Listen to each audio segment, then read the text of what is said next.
गुरुमुख हो केवल नाम का धन ही जो आत्मा के साथ जाता है, बाकी जगत का सारा पाशारा झूठा व नश्वर है। सब यही का यही रह जाना है। इसलिए तू सदैव मालिक के नाम का ही सुमिरन कर, क्योंकि यही सर्वोत्तम व सच्ची पूंजी है।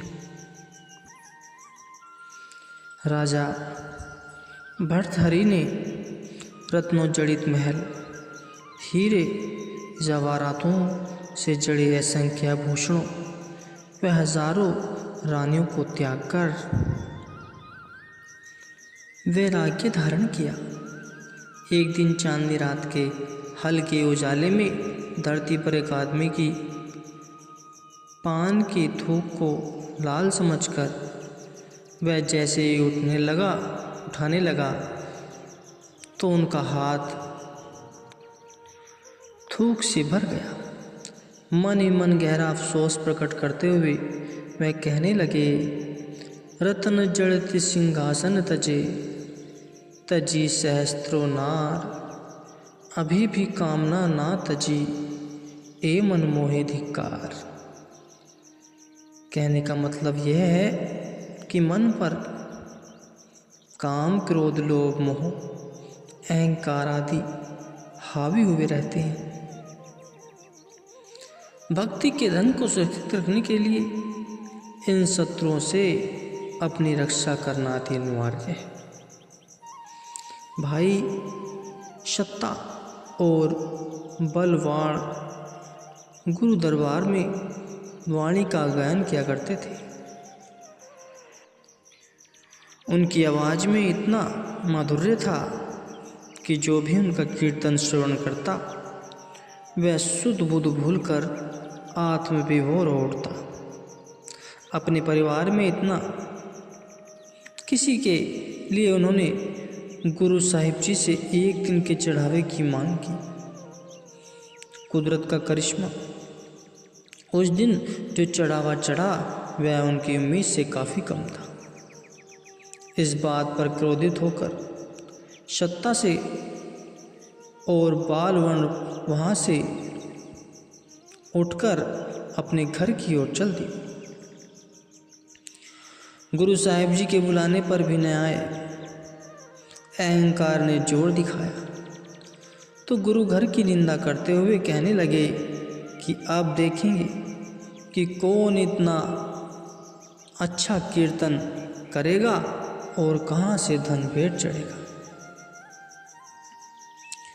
कहा तो इतना प्रेम और कहा अहंकार के वशीभूत होकर उन्होंने सतगुरु के हुक्म की अवहेलना कर दी।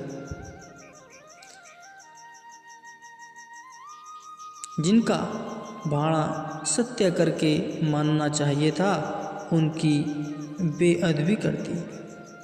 गुरु के हुक्म का उल्लंघन करने के कारण उनके शरीर पर कोढ़ चढ़ गया।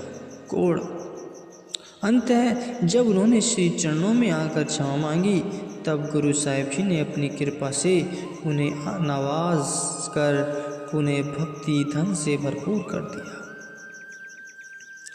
ऐसे ही भाई गुरदास जी भी अहंकारवश सतगुरु के वचन पर संशय कर भक्ति की अमूल्य निधि को खो बैठे। कई वर्षों तक अशांत होकर भटकते रहे। अंततः सतगुरु की कृपा से ही सद्बुद्धि मिली और पुनः सतगुरु की कृपा के पात्र बनकर उन्होंने रूहानी धन को प्राप्त किया।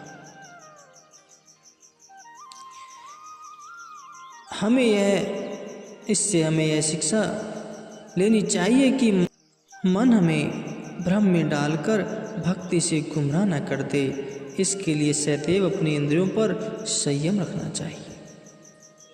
नित्य कर्म की श्री आरती, पूजा, सुमरन, ध्यान, सेवा, सत्संग व गुरु भक्ति को सुदृढ़ करने वाले सुंदर कथाओं का स्वास्थ्य करने से गुरु भक्ति सुदृढ़ होगी और जीवात्मा शब्द का रस पान करते हुए विकार मुक्त हो आनंद स्वरूप हो जाएगी।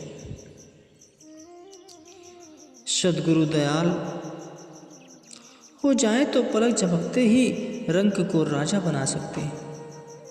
केवल अपनी सुरती को उनके चरणों से जोड़ने की आवश्यकता है। हर समय यह ध्यान रहे कि तुम्हारे श्वास कहाँ खर्च हो रहे हैं, इंद्रियां व मन किस तरफ आकर्षित हो रहे हैं। आँखों से यदि सतगुरु का ध्यान हो रहा है तो कमाई निश्चय ही बढ़ेगी और मन के ख्यालों से अश्लील दृश्य देखने से सांसों की पूंजी व्यर्थ चली जाएगी। इसी प्रकार कानों से सतगुरु की महिमा सुनने से लाभ होगा। इसके विपरीत किसी की निंदा सुनने से रूहानियत के धन में उतनी ही कमी आती जाएगी। इसलिए हर क्षण अपने मन व इंद्रियों को सतगुरु से जोड़ने रखने में ही भलाई है गुरुमुखो।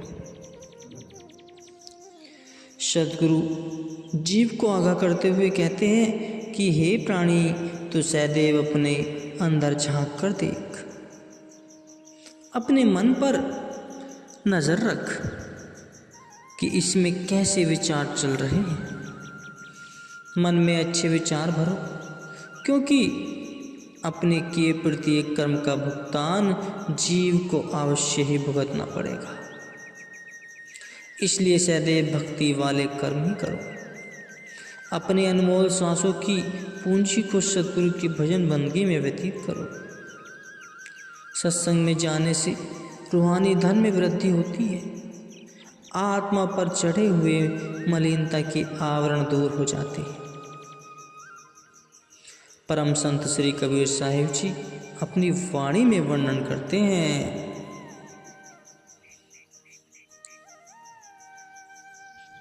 कि हर सांस त्रिलोकी की कीमत रखता है। इसलिए अपने हर सांस में नाम आराधना करो। जो श्वास मालिक की भजन बंदगी में व्यतीत होता है वही सफल है, बाकी तो सब व्यर्थ है।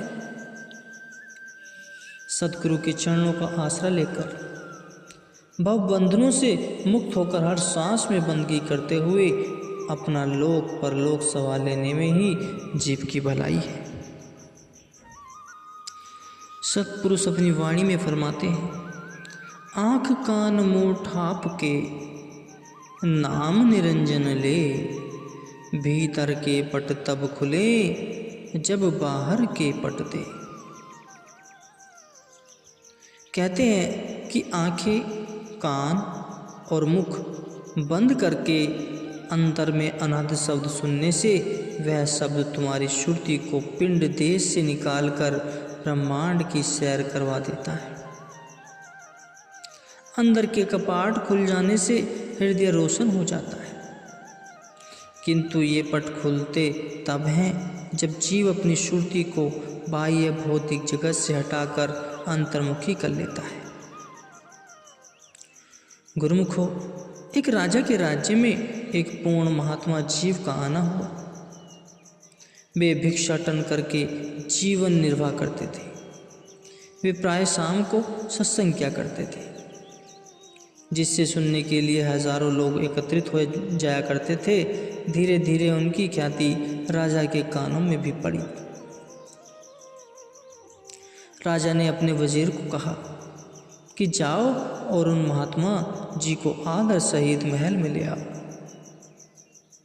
आज्ञा पाकर वजीर उन महात्मा जी के चरणों में उपस्थित हुआ और उन्हें राजा के महल में पधारने व भोजन ग्रहण करने के लिए विनती करने लगा।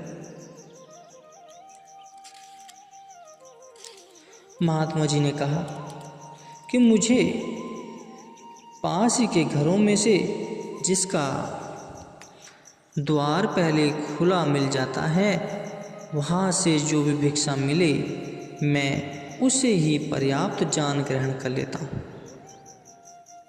मेरा यही नियम है। इसलिए मैं राजा साहेब के यहाँ नहीं आ सकता।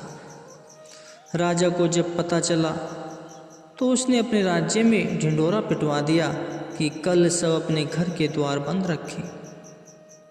रोज की भांति महात्मा जी जैसे ही घर से निकले, सभी द्वार बंद देखकर आगे की ओर बढ़ते गए। चलते चलते वे राज्य महल तक पहुंच गए। राजमहल का द्वार खुला देख वहीं भिक्षा लेने अंदर चले गए। राजा तो पहले से ही प्रतीक्षा कर रहा था। उसने बड़ी श्रद्धा से उन्हें भोजन करवाया और फिर आत्मिक उन्नति का साधन पूछा। महात्मा जी ने मुस्कुराते हुए फरमाया कि जिस प्रकार आपने हमें यहाँ बुला लिया है, इसी प्रकार आप भगवान को भी अपने पास बुला सकते हैं। राजा ने विनती की कि कृपया मुझे सब स्पष्ट कर बतलाइए कि मैं भगवान को किस प्रकार से पा सकता हूँ। महात्मा जी ने कहा कि जिस प्रकार आपने राज्य के सभी द्वार बंद करवाकर केवल अपना ही द्वार खुलवा रखा है और मैं घूमते घूमते सहज ही आपके महल में प्रवेश कर गया, वैसे ही आप अपने शरीर रूपी नगर के सभी बाह्य द्वार बंद करके केवल अंदर का ही एक द्वार खुलवा रखोगे तो मालिक स्वयं भी उसमें प्रवेश कर जाएंगे। संत सहजोबाई जी अपनी वाणी में कहती हैं, तीनों बंद लगाए के अनहद सुने टकोर, सहजो सुन्न समाधि में नहीं साज नहीं भोर। सतगुरु द्वारा प्रदान किए गए शब्द के अभ्यास से जीव नाम के धन का धनी बन जाता है, फिर उसे किसी प्रकार की कोई कमी महसूस नहीं होती। प्रभु के सुमरन में कोई रुकावट नहीं आती और आत्मा हरदम सचेत रहती है। वह अनहद शब्द का रसपान करती हुई सदा आनंद में विचरण करती है। गुरुमुखो।